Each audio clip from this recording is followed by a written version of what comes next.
আপনারা হাসরের ময়দান আছে যে বিশ্বাস আছে কিনা?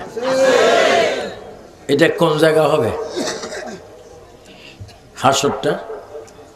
এই ময়দান কোথায় আছে?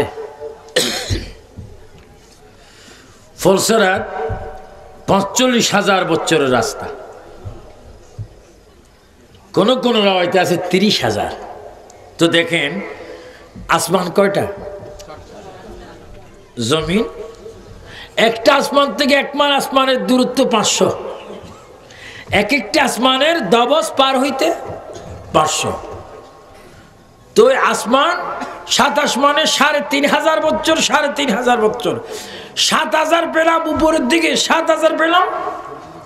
এবার আসমান জমিন হচ্ছে ১৪,০০০ বছরের রাস্তা, আর ফুলসরাত হচ্ছে ৪৫ বা ৩০। তাহলে ৩০,০০০ বছরের ফুলসরাত ১৪,০০০ বছরের দুনিয়ার মধ্যে কিভাবে থাকে?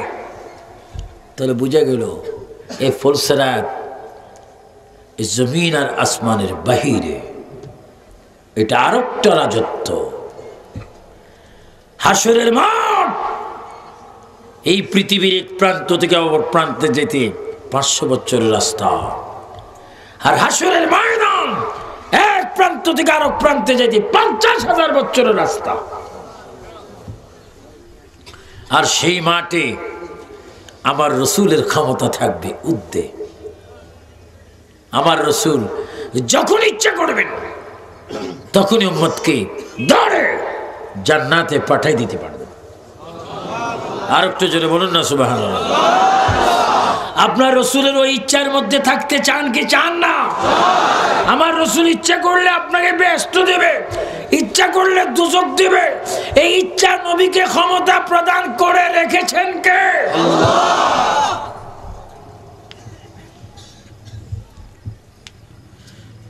হযরত ইমাম হাসান হুসাইন কাঁদছেন, মা ফাতেমা কাঁদছে। আল্লাহর নবী কিছুক্ষণ পরে বললেন, ফাতেমা, হ্যাঁ ফাতেমা, তুমি কেঁদো না, কারণ আজকে তোমার বাবা রাসূলুল্লাহ কবরের যাত্রী হয়ে কবরে চলে যাচ্ছে। আমি রাসূল তোমার কানে কানে বলে গেলাম, আমি যাবার ৬ মাস পরে তুমি কবরে আসবে, আমি রাসূল কবরে তোমাকে রিসিভ করব।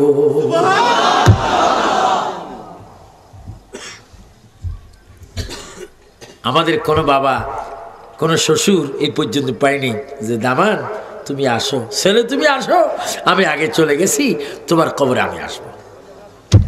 এরকম গ্যারান্টি কেউ দিতে পারে না। রাসূলুল্লাহ বলে, ফাতেমা, ও ফাতেমা, কেঁদো না, তুমি কাঁদার কোনো লাভ নেই। আমি আজকে দুনিয়ার থেকে চলে যাব, ৬ মাস পরে তুমি দুনিয়ার থেকে আসতেছ। তুমি যখন দুনিয়ার থেকে যখন কবরের যাত্রী হয়ে রওনা দিবে, তোমার কবরে যখন লাশটা রাখবে, তুমি নিজেই দেখতে পাবে আমি রওজার ভিতর থেকে তোমার কবরের ভিতরে মাটির নিচে এসে তোমার লাশটা আমার হাতের মধ্যে নেব। এ ক্ষমতা নবীর আছে কিনা? কেন থাকবে না? অনেক থাকবে। মা ফাতেমা জোহরা এবার নবীজির কদমের মধ্যে পড়ে গেলেন, ইয়া রাসূলুল্লাহ, আপনি আমাকে বলুন আপনাকে পাবো কোথায়? কয় মিজান পাল্লায়। আপনাকে পাবো কোথায়? ফুলসরাতের গোড়ায়। আপনাকে পাবো কোথায়? জাহান্নামের দরজায়। আপনাকে পাবো কোথায়? কাউসারের কিনারে। ইয়া রাসূলুল্লাহ, এক একটি ঠিকানা আপনি আমাকে দিয়েছেন, একটা ঠিকানার থেকে অপর ঠিকানায় যেতে ৫০,০০০ বছরের রাস্তা। এই টাইমে যদি কোন উম্মত জাহান্নামে চলে যায়, কেউ ফুলসরাত থেকে যদি পড়ে যায়, কেউ মিজানে যদি গ্রেফতার হয়ে অ্যারেস্ট হয়ে যায়, হুজুর আপনি একা এই মানুষগুলাকে কিভাবে রক্ষা করবেন? আমি মেয়েকে একটু আপনি বুঝাই দেন। আমার নবী কেঁদে কেঁদে বলে, মা, মা, দুনিয়ার কোনো বাবার মতো আমাকে বাবা মনে করো না, কোন নবীর মতো আমাকে নবী মনে করো না। মাগো তোমাকে উদাহরণ দিয়ে যাচ্ছি, বৃষ্টি পড়ার আগে বিজলি যেমনে চটপট করে, বৃষ্টি পড়ার আগে বিজলি যেমনে চটপট করে দেখা যায় আর দেখা যায় না, হাসরের ময়দানে বিজলির মতো আমি দৌড়াদৌড়ি করব, একটা উম্মতকে জাহান্নামে যাইতে দেব না। আল্লাহু আকবার বলেন, আল্লাহু আকবার। আমার নবীর শাফাত আমরা চাই কি চাই না? দর্শনী পড়ুন, আল্লাহুম্মা সাল্লি আলা সাইয়্যিদিনা মাওলানা মুহাম্মদ ওয়া আলি সাইয়্যিদিনা। যেখানে থাকো যেথায় থাকো নবীর দুরূদ সাইরো না, নবীজির দুরূদ না সারিলে নবীজি আমাদের ছাড়বে না। আল্লাহুম্মা সাল্লি আলা সাইয়্যিদিনা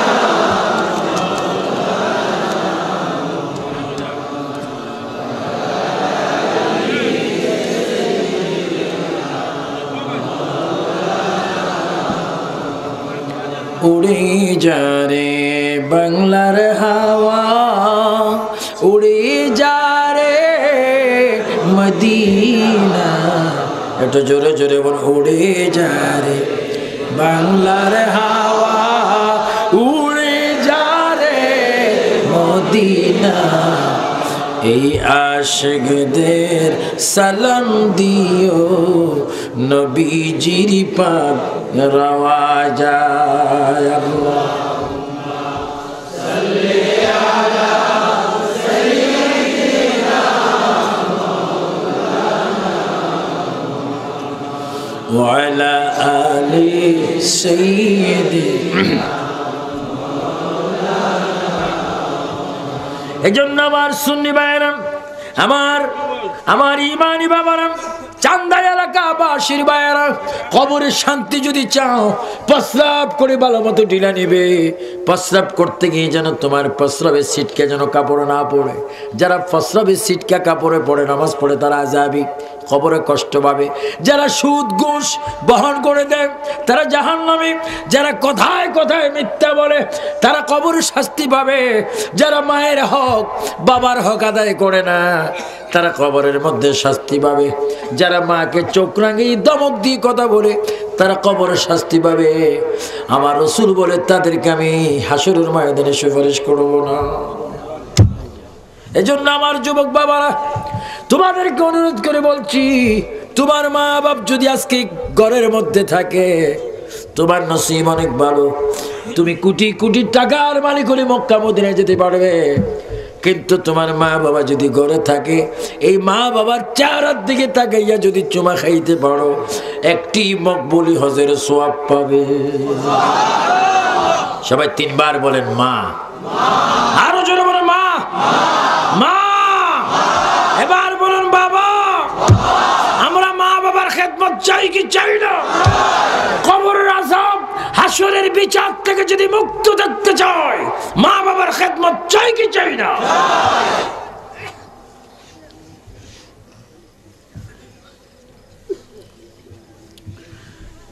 একটি ঘটনা আমার মনে পড়ে গেল, সেটি হচ্ছে হযরতে মাহবুব সুবহানী আব্দুল কাদের জিলানীর যুগের ঘটনা। এক বেঈমান ইহুদি মানুষ, জোরে বলেন কি মানুষ?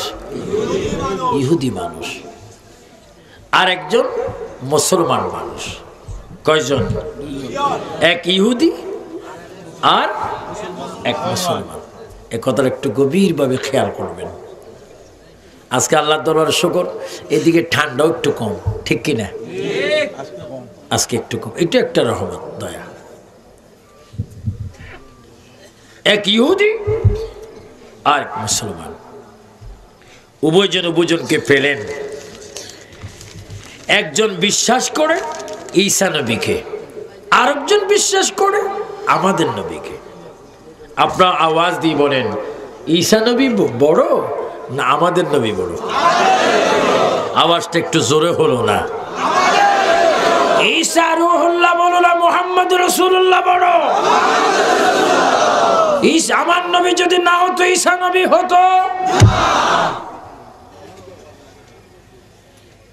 আমার বাবা ঈসা নবীর উম্মত আর নবীজির উম্মত, এই দুই নবীর উম্মত ঝগড়া শুরু করলেন। ঈসা নবীর উম্মতের দাবি ঈসা নবী বড়। আপনাদের আমি ঈসা নবীর বাড়িতে গেছি। ঈসা নবীর বাড়ি হচ্ছে ফিলিস্তিন। ঈসা নবীর বাড়ির পাশে একজন দামি শ্রেষ্ঠ নারীর কবর আছে, মা রাবিয়া বসরি। আমি ওনার কবর 3 বার জিয়ারত করছি এবং ওনার কবর জিয়ারত করতে একটা মজার ঘটনা আছে। যতবার ওনার কবর জিয়ারত করবেন ততবার ওনার কবর থেকে মেশক আম্বরের খুশবু পাবেন। নাম কি? মা রাবিয়া বসরি। কত সুন্দর কবর, সুন্দর মাজার। ওনার কবরের পাশ দিয়ে বাইর হয়ে একটা বিশাল 19 হাত লম্বাওয়ালা কবর, যেখানে সুলাইমান আলাইহিস ইসলামের বাবা দাউদ আলাইহিস ইসলাম ঘুমাচ্ছেন। ওনার বাড়ির থেকে বাইর হতে হযরতে ইউস আলাইহিস সালাম, যেখানে এখনো 2 জন জিন আছে, জিন, এরা সাপ সর্প সুরতে আছে, সাপের সুরতে। যারা জিয়ারত করার খেয়াল করে, একটু দুষ্টামি করার খেয়াল রাখে, মন ভালো না নিয়ে যায়, সাপগুলা তাদেরকে ভয় দেখায়। আর যারা জিয়ারত করবে সাপের মাথা বড় করে তাদের মাথার উপর দিয়ে সাপগুলা আশ্রয় দেয়। নাম কি? ইউস আলাইহিস সালাম। ওনার কবর হচ্ছে হযরতে বাহলুল দানা, পাগলের মাজার সাথে, যে বাহলুল দানা বাদশাহ হারুনের স্ত্রী বিবি জুবাইদাকে বেহেশতের টিকিট প্রদান করেছেন। সুবহানাল্লাহ। আর একটু জোরে বলুন না সুবহানাল্লাহ। পাগল থেকে একটা কাগজ কিনে নিয়ে বাদশাহ হারুনের স্ত্রী জান্নাত খরিদ করেছেন। অন্য সময় আল্লাহ যদি সুযোগ। আমার ভাইয়েরা, তো হযরতে ঈসা আলাইহিস সালাম উম্মত বলেন ঈসা নবী বড়, আর উম্মত মুহাম্মদী বলে আমাদের নবী বড়। ঈসা নবীর উম্মত বলেন, হে মুসলমান শোন, আমাদের নবী এত বড়, আসমানে বসে আছে, তোমাদের নবী এত ছোট, মাটিতে শুয়ে আছে। মুসলমান ব্যক্তি বললেন, এই ব্যাক করে ঈসা নবীর উম্মত শুন, আমার নবী বাদশা হয়ে ঘুমাচ্ছে, তোমার নবী দারোয়ান হয়ে পাওরা দিচ্ছে। সুবহানাল্লাহ বলবেন না? আমাদের নবী কি বড় না ছোট? কত বড় সামনে আসবে। ঈসা নবীর উম্মত বলেন, এ মুসলমান, আমার ঈসা নবী মরা মানুষ জিন্দা করেন। তোমাদের নবী মুহাম্মদ কবর থেকে কোনো মানুষ জিন্দা করতে পারতেন না, কিন্তু যদি পারতেন এই মুসলমানের জানা ছিল না। মুসলমান ব্যক্তি এই কথার দৃষ্টিতে ইহুদি ব্যক্তির কাছে হার মানছেন, লজ্জিত হচ্ছেন। মুসলমান ব্যক্তি মনে মনে কেঁদে কেঁদে বলেন, আল্লাহ তুমি কোরআনে বলেছো ওয়ারাফানা লাকা যিকরাক, আখেরি নবীর পজিশন মর্যাদা তুমি বৃদ্ধি করে দিয়েছো। ঈসা নবীর উম্মতের কাছে আমি লাঞ্ছিত, লজ্জিত, বেজ্জত হয়ে আমি হার মেনে এখান থেকে চলে যেতে হচ্ছে, চোখের পানি ফেলতে হচ্ছে। ওই মুসলমান যখন কেঁদে কেঁদে আল্লাহ পাককে দোয়া করে বলছেন, মদিনাতুল মুনাওয়ারা রওজা মুবারক থেকে আমার নবী ডাক দিচ্ছেন আব্দুল কাদের জিলানীকে।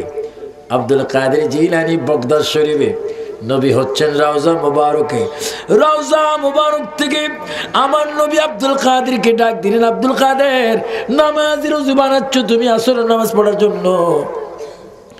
সিরিয়ার জমিনে আমার একজন উম্মত ঈসা নবীর উম্মতের কাছে লজ্জিত হচ্ছে, তুমি অতি সত্তর যাইয়া আমার উম্মতের ইজ্জতটা তুমি একটু রক্ষা করো। আল্লাহু আকবার বলেন। আল্লাহু আকবার। ইজ্জতের মালিক কে? বলেন ওয়া তুইজ্জু মান তাশাউ ওয়া তুযিল্লু মান তাশাউ বিয়াদিকাল খায়র ইন্নাকা আলা কুল্লি শাইইন কাদির। ইজ্জতের মালিক আল্লাহ। নবীজি বললেন বড় পীর বগদাদ শরীফ থেকে সিরিয়ায় এক কদম, কয় কদম? এক কদম দিয়ে হাজির। সুবহানাল্লাহ বলেন। প্লেন নেই, ট্রেন নেই, রকেট নেই, বাস নেই, হুন্ডা নেই, সাইকেল নেই, লোহা নেই, সিএনজি নেই, বিশ্ব রোড নেই, কিচ্ছু নেই। শোনা মাত্র বগদাদ শরীফ থেকে বিসমিল্লাহ করে একটা কদম দিবেন, দুই ব্যক্তির মাঝখানে এসে দাঁড়াইলেন।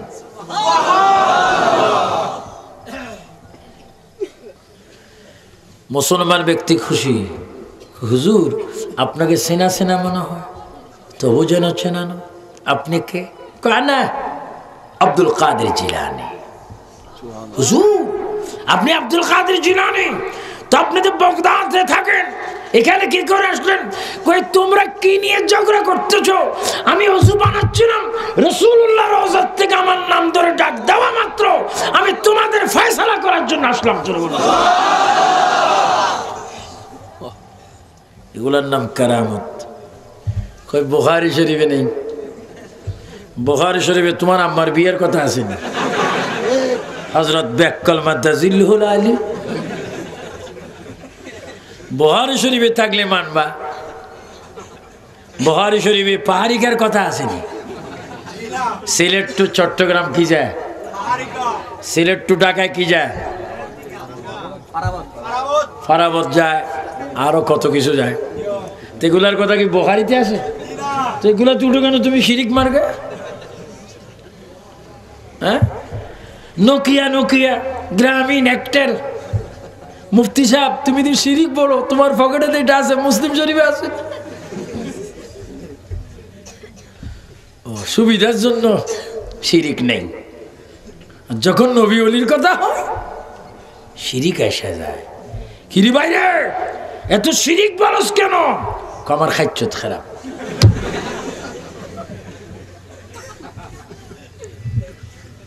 আমি দোয়া করি যোগে যোগে আল্লাহ এক একজনকে রাখবে শয়তানের বিরোধী করার জন্য। কারণ আমরা সরকারি লোক, মহাজনের লোক না, আমরা আখিরাতের সরকারের মানুষ, আমরা শাহজালালের মানুষ, আমরা আমেরিকা রাশিয়ার দালাল না, আমরা ওলি আল্লাহর দালাল, রাসূলুল্লাহর দালাল। আমাদেরকে নবী সাহায্য করবে। চলে বলেন সুবহানাল্লাহ। দুই হাত তুলে বলে ইয়া রাসূলুল্লাহ। আমরা আল্লাহ নবীর সাহায্য চাই কি চাই না?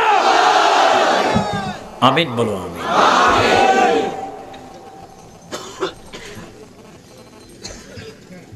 তো মুসলমান ব্যক্তি দলটা একটু বাড়ি হলো। হ্যাঁ, আপনাদের মধ্যে কি হচ্ছিল বলুন তো দেখি। মুসলমান বলে হুজুর ইনি ঈসা নবীর সমর্থক আর আমি রাসূলুল্লাহ সমর্থক। ইনার দাবি ঈসা নবী বড় আর আমার দাবি আমার নবী দেবে। এ বললেন এর নবী মৃত্যু ব্যক্তিকে জিন্দা করবে, কিন্তু আমাদের নবী যে মৃত্যুকে জিন্দা করতেন, করেছেন, এটা আমার জানা নাই। এই মুহূর্তে আমি কেঁদে কেঁদে সাহায্য চাচ্ছিলাম, আপনি আসলেন। সুবহানাল্লাহ। হুজুর বড় পীর মাহবুবে সুবহানী কুতুবে রব্বানী শেখ সৈয়দ মীর মুহাম্মদ শাহ আব্দুল কাদের জিলানী গিলানী আল হাসানী ওয়াল হুসাইনী ইহুদিকে বললেন, বাবা তোমার দাবি কি? আমার দাবি হচ্ছে মুহাম্মদ রাসূলুল্লাহ মৃত্যুকে চিন্তা করতে পারে না, আমাদের ঈসা নবী মৃত্যুকে চিন্তা করতে পারে। গাউসে পাক বলেন, বড় বীর বলেন, এই ঈসা নবীর উম্মত মুখ সামলি শরীয়তের বিধান অনুযায়ী একটু কথা বলো। তুমি কি জানো না আখির জামানার নবীকে কি তুমি চিনতে পারোনি? তুমি আমার দিকে চাও, আমি সাহাবী নয়, তাবি নয়, তাবি নয়, মাযহাবের ইমাম নয়, কোন রাসূল নয়, কোন নবী নয়, আমি একজন আওলাদ রাসূল, আখির জামানার নবীর উম্মতের একজন সাধারণ উম্মত। তোমাকে আমি চ্যালেঞ্জ দিয়ে বলতে পারি, তোমার ঈসা নবী মারা মানুষ চিন্তা করতে পারে, আমার রসুল তো পারে, আমার রসুল লাগবে না, আমি আব্দুল কাদের মারা মানুষ চিন্তা করতে পারি।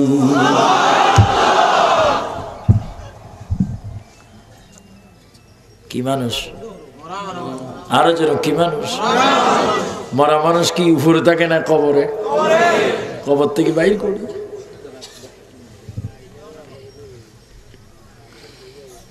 ঈসা নবীর উম্মত বলে, আসলে কি বলছেন আপনি পারবেন? আচ্ছা, তোমার নবীদি মরা মানুষ চিন্তা করতো, কোন দোয়াটা পড়ে চিন্তা করতো? হ্যাঁ বুঝেছি, আপনার সালাম ফুজি কম। আমার নবীর দোয়া আমি আগে বলবো, মুখস্থ করে চিন্তা করতে। এটা জোরে জোরে বলেন, হাসবি রাব্বি জাল্লাল্লাহ মাফি কলবি গায়রুল্লাহ নূর মুহাম্মদ সাল্লাল্লাহ লা ইলাহা ইল্লাল্লাহ ইল্লাল্লাহ একটু জোরে, হাসবি রাব্বি জাল্লাল্লাহ মাফি কলবি গায়রুল্লাহ নূর মুহাম্মদ সাল্লাল্লাহ লা ইলাহা ইল্লাল্লাহ লা ইলাহা ইল্লাল্লাহু মুহাম্মাদুর রাসূলুল্লাহ।